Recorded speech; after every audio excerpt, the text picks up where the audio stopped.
এখন ভাবছে যে 2016 পরে তো কোনো ইন্টারভিউ হয়নি, তাহলে ইন্টারভিউর শিল্পটা কি করে শিখবো, এবং যে বোর্ড ওয়ার্ক করাতে হবে বা ক্যামেরা থাকবে সেটা কোথায় থাকবে। সাধারণত অনেকেই এটা জানে না।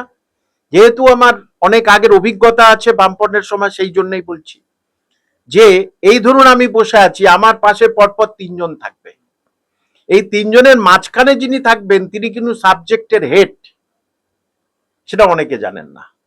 এবং তিনি কিন্তু স্কুল সার্ভিস কমিশন তথা প্রাইমারি শিক্ষা পর্ষদের নমিনি। তিনি বাঁদিক আর ডান দিক যারা থাকবে তার মধ্যে একজন শিক্ষা দপ্তরের নমিনি আর একজন হচ্ছে রাজ্য সরকারের নমিনি।